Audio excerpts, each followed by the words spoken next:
Link allowed to see my face. I'm glad to edit this. Camera. There we go.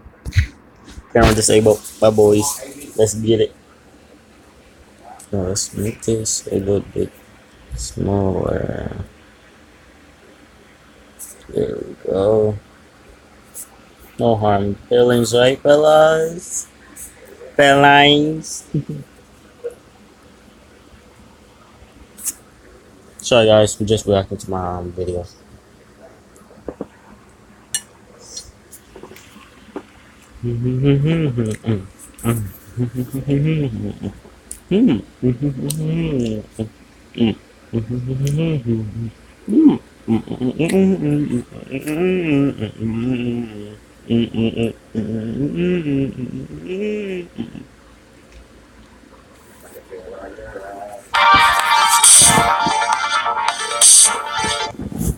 Welcome to the Kill Count, where we tally up the victims in all our favorite horror movies. I'm James St. Janice, and today we're looking at the 2011 prequel to The Thing, also called The Thing. Don't know why they use the same title, but yeah. It tells the story of the research team at the Norwegian base found decimated by Kurt Russell and co. in the 1982 John Carpenter film. How they came across the alien thing, how it infiltrated their crew, and how it led to that real handsome dog wolf running across the Antarctic expanse in the original. And I know the 1982 movie is a remake of the 50s movie, but I'll be calling it the original for simplicity's sake. Carpenter's version is also my favorite horror movie, so I was real curious to see what this prequel had in store. The good thing is that it painstakingly adheres to continuity with the original, showing exactly how everything wound up the way it was when Outpost 31's crew found it. The bad thing is the CG, especially since one of the most impressive things about the original was the incredible practical effects. But practical or CG, at least this movie still got a fair number of kills. Let's find out how many and get to them. The movie begins with sweeping shots of the Antarctic landscape. Just like that, I'm excited as hell, because this place is such a good setting for a horror movie. It's 1982, and a trio of Norwegians are taking a snowcat to locate the source of a mysterious signal they've detected. In the back is Olaf, handling all the radio equipment, and up front is Peter, the second in command at the Norwegian Thule station, and Lars, who's driving the snowcat, and who we later find out is the only one who doesn't speak or understand any English. They stop the snowcat when they're right on top of the signal, and then the ground opens up below them and sends them crashing down a CGI crevasse. They wind up in a pretty tight spot and turn their lights on to reveal a spaceship and a title card, The Thing. Again, why the hell does it have the same name, man? We briefly leave Antarctica for a Jurassic Park type scene with a paleontologist being recruited for a special mission. The paleontologist is Kate Lloyd, played by Mary Elizabeth Winstead, and the John Hammond to her Alan Grant is Dr. Sander Halvorsen. He tells her a Norwegian team has found a structure and a specimen buried in Antarctica. That's enough to get her to sign up for the mission, even though she's unable to get any more info out of Halvorsen or his research assistant, Adam Finch, played by Eric Christian Olsen from Not Another Teen Movie. We're still in that let's introduce a fuck ton of characters phase right now, so bear with me, folks. Kate Halvorsen and Adam are flown into Antarctica by an American helicopter crew consisting of the sleepy snoring Griggs, the pilot Derek, played by Adewale Akinoye Agbaje, and the ringleader of the crew, Carter, played by Joel Edgerton, whose career has been shining real bright lately. Carter is kind of our substitute Mac in this movie, which I guess makes him a whopper. They land at Thule Station and immediately board a snowcat that takes them to the excavation site, where they meet Edvard, commander at Thule Station, and an old friend of Dr. Halvorsen. He introduces a couple more characters, Carl and Juliet, two geologists, but I gotta admit that the characters in this movie don't stand out to me nearly as much as the cast of the original. The spaceship looks alright though, as Edvard shows it to the dumbfounded newcomers. You don't think that's impressive? Get a load of what they found outside encased in ice. A freaking alien! It's perfectly preserved in there, so Halvorsen immediately wants to dig it out and play with it. As night falls, they head back to Thule Station to talk to the others there about the best way to bring back their mint condition thing. We meet more of the crew, like Jonas, played by notorious bearfucker Christopher Hibbu. This scene is mostly just handshaking and plan making, but we do see that the most important thing to Halvorsen is keeping this discovery all to himself. Make sure that everyone stays off the radio. You don't want any information out. The next morning, the excavation is complete. Lars and his dog riding atop the giant ice block as they tow it into the base. They put it right where we find it in the original. This baby's still a block right now, not a cozy ice tub. Adam and Jonas reflect upon the discovery of alien life. Never believed in this shit. I always did. But Halvorsen is just eager to get to playtime, saying he wants to take a tissue sample. He and Edvard are taken aback when Kate questions the wisdom of doing so, bringing up issues of sterilization and whatnot. So Halvorsen takes her to the back and reprimands her for speaking up with thoughts of her own. In the future, don't contradict me in front of those people again. His superiority established, they drill into the ice and put the tissue sample in a petri dish. One giant leap for science kind. Which of course means it's a good time to get drunk. Everyone celebrates the discovery, not knowing that in the other room, the ice containing their alien specimen is melting. Halverson tries to give a long-winded and poetic speech, but the crew is much more receptive to Peter's more straightforward proclamation and breaks out into a fun little Norwegian folk song. After stopping to go to the little Echoes room, Derek checks in on the big old ice block and sees that it's more of a slush cube. As he leaves, the alien breaks free, busting out of the block and flying through the ceiling. Derek runs back and tells everyone the alien broke out, so they all gather around the newly created ice tub for one last group shot before these characters start to die. They break up into groups to search the entire camp, and in the kennel, they find that Lars's dog has been killed. Wouldn't be a Thing movie without a dead dog, right? But even worse is what another pair finds underneath one of the buildings. It's a nasty-looking thing, and it's assimilating that dog. Before you know it, the thing shoots out a tentacle straight through this dude Henrik's back, which becomes like a grappling hook and pulls him back. And this is what I mean by the characters being less memorable. Henrik was so unremarkable, I didn't even introduce him to you before just now. Seems like he was just there to add another body to the kill count. The others gather around while Henrik gets nommed on, and when gunfire doesn't do anything to stop the thing, Derek yells for them to burn it, which they quickly do despite Dr. Halverson's protest. The thing's crab claws try to Mike Tyson's punch out of the burning building, but it's too late and it burns to death. Aw, lost your toy, Halverson? Sorry. Halverson really stresses the importance of science when he asks the others if he can examine the remains, but everyone else is pretty against messing with thing stuff anymore. I think you should destroy it completely. But Halverson uses the friendship card and sways Edvard, who tells his men to bring the charred corpse inside. What follows is an autopsy scene quite similar to the one in John Carpenter's film, and it's one of a few times in this movie where it's difficult to say whether it's an homage to or a copy of the original. But hey, at least this scene uses practical effects. Enjoy it while you can, because we're about to be getting computer-generated real soon. They find Henrik's body encased in a sack, and Kate notes that it'd be looking pretty fresh. Tissue looks almost new. Looks like the thing was absorbing Henrik. Pretty gross, but I bet Halverson finds it fascinating. It is fascinating. I mean, yeah, you ain't wrong. Separate from that fresh, fascinating body, they find a titanium plate. Carl confirms Henrik had one in his arm from a previous injury, but Kate brings up a good question and asks why the plate is outside of his body now. She takes a tissue sample to examine, and we trade in the original's cheap 80s computer graphics for mid-grade 2010 CG computer graphics, as Kate and Adam discover that the alien cells are attacking and transforming into human cells. Imitating his cells. Dun dun dun. Now, we're 40 minutes into the movie, and these characters are just discovering what we've known this whole time, and I honestly can't decide whether to commend the movie's patience or get frustrated by the slowness of it. In any case, things pick up the next morning when a very sick Olav leaves with the American chopper team to go get some medical help. In the bathroom, Kate discovers two important things. First, some bloody dental fillings on the ground, and then a shower full of blood. Knowing someone has been thingified, she runs outside and flags down Carter to stop anyone from leaving the base. But as Carter begins to drop that bird, Olav starts shaking. But turns out that's just a red herring, because Griggs is the thing, and holy shit, that CG looks real bad, man. Oof. Oh no, shit. Thing now! He stands up and Twizzlers come out of his chest, right into Olav, which kills him off screen. Oh man, that does not look good. What a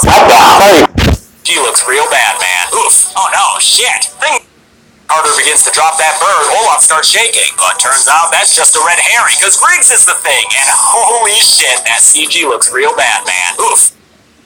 One from leaving the base, but as Carter begins to drop that bird, Olav starts shaking, but turns out that's just a red herring, because Griggs is the thing, and holy shit, that CG looks real bad, man. Oof. Oh no.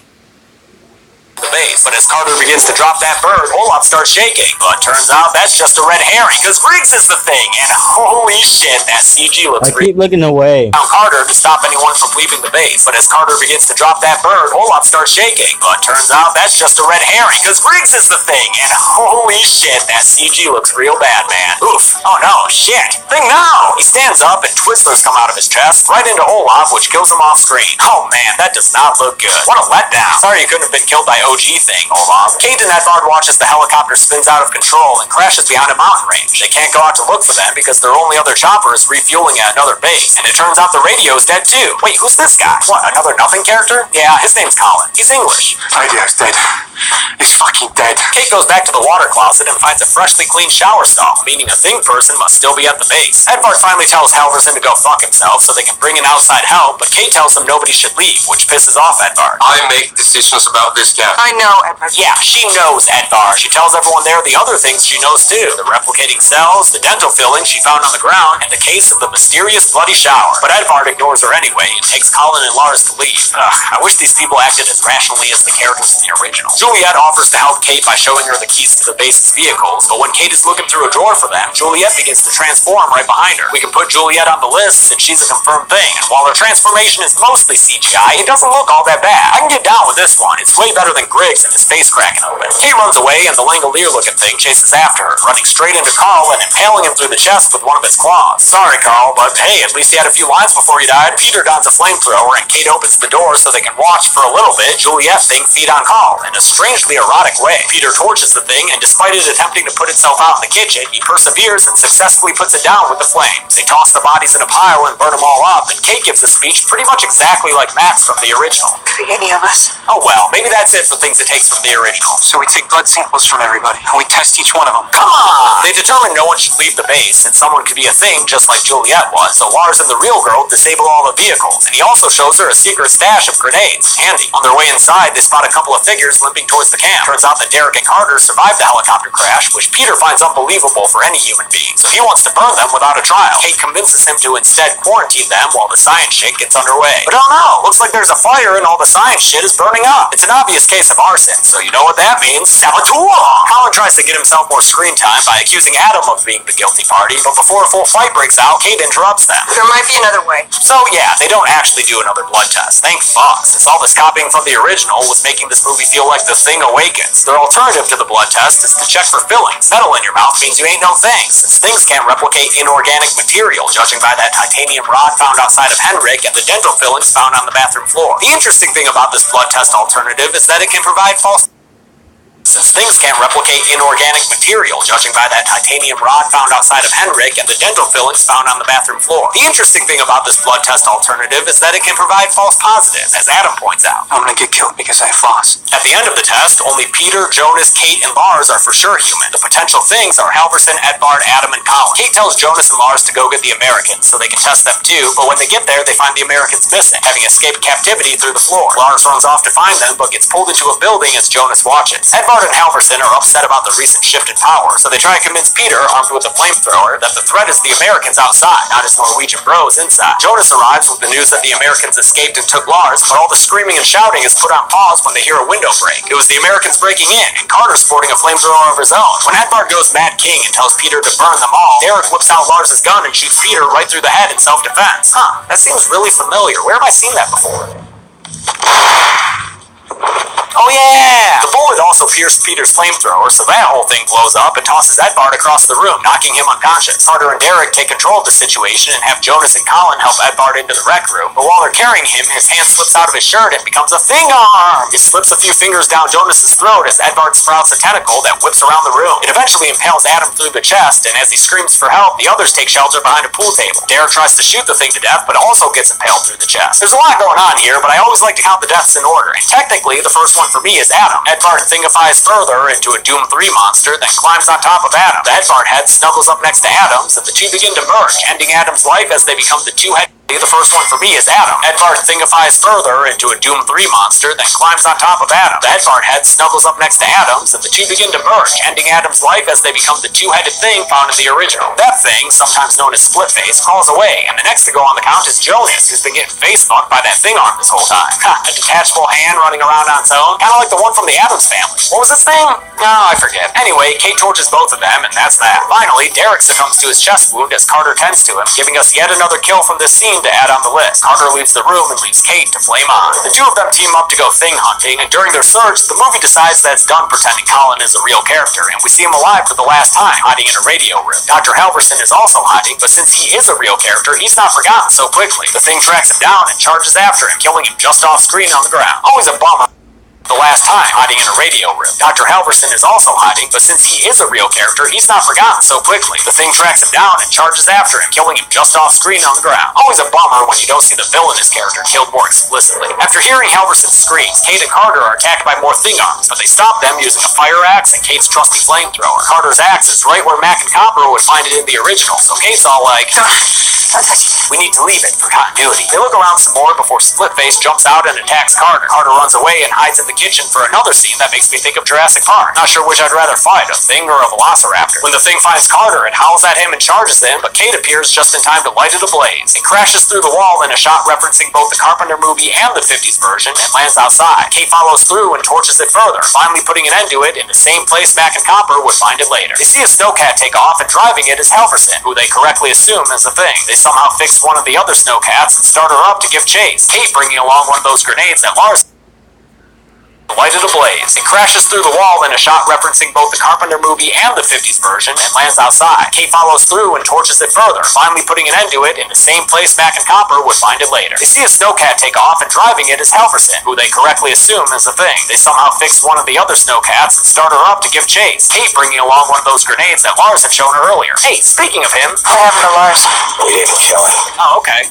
Any other info, or no? Okay, cool. Kate also looks at Carter carefully and likes something she sees. I'll give you a hint. It's the earring in his ear. They follow Halverson thing to the buried spaceship, which starts up as they're walking on top of it. A bunch of vents start opening, eventually catching up to Kate, who slides down one and is separated from Carter, who remains topside. She wakes up inside the ship and finds a bunch of whirly thingamajigs, then goes deeper into the ship to find the dumbest looking part of this movie, this big old pillar of pixels. No, seriously, look at this thing. It's like they designed some kind of power supply for the ship, but the effects didn't render properly. While Kate is marveling at just how stupid this thing looks, Halverson thing appears behind her and it's like, how about more stupid looking things? You know what, movie? We're good, really. We don't need... Okay, sure, thanks. I mean, anything you can do about that awful-looking face? Okay, toothy vagina it is. While the vagina dentata thing chases Kate, I'm left wondering two things. First, is this the thing's true form? And second, why show the thing's true form? It drags her out of hiding and is ready to kill her, but she throws a grenade right into its mouth. Carter shows up just in time to watch the fireworks show. I, of course, don't count things on the kill count, so we can just enjoy this death without any kill graphics. The explosion winds up being destructive enough to shut down the ship, which is great news for Carter and Kate, because, man, they must be tired. Carter says there's a Russian station 50 miles away and that they have just enough gas to get there. But as they're getting ready to leave, Kate pauses at something she sees. She takes the flamethrower and points it at Carter and tells him how she's been making sure he's a human this whole time. Your earring. It was your other ear. Oh, Carter thing, you done fucked up. He tries to talk his thing way out of it, but she won't back down. She lets loose with the flamethrower and the pretty cool slow motion It was your...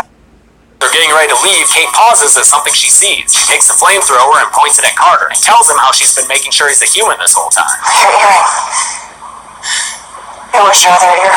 Oh, Carter thing, you done fucked up. He tries to talk his thing way out of it, but she won't back down. She lets loose with the flamethrower, and the pretty cool slow motion torching is accompanied by dinosaur sound and thing noises, confirming to Kate and the audience that she was right. Sorry, Carter thing, so close. Kate climbs into the other snowcat and stares out the window as the screen fades to black, her fate left ambiguous. Intercut with the credits is a nice little segment that changes the movie from The Thing Awakens into Rogue One, a Thing story. The other helicopter returns to Thule Station from its refueling mission, and pilot Matthias gets out to find things not quite as he left them. He shouts for help, but nobody's around, and we see inside that Colin has committed suicide by slitting his throat and his wrists with a straight razor, his blood freezing over into the same strands Mac and Copper will find very shortly. Lars emerges with a gun and checks Matthias' mouth, and although he finds him clear, they watch as a familiar dog thing bolts out of the station and takes off across the snow. The two of them hop back into the helicopter and chase after it, Lars leaning out the side of the chopper to shoot at it. Interesting cliffhanger. I wonder if they'll ever make a sequel. In the meantime, let's count up our dead and get to the numbers. Lars leaning out the side of the chopper to shoot at it. Interesting cliffhanger. I wonder if they'll ever make a sequel. In the meantime, let's count up our dead and get to the numbers.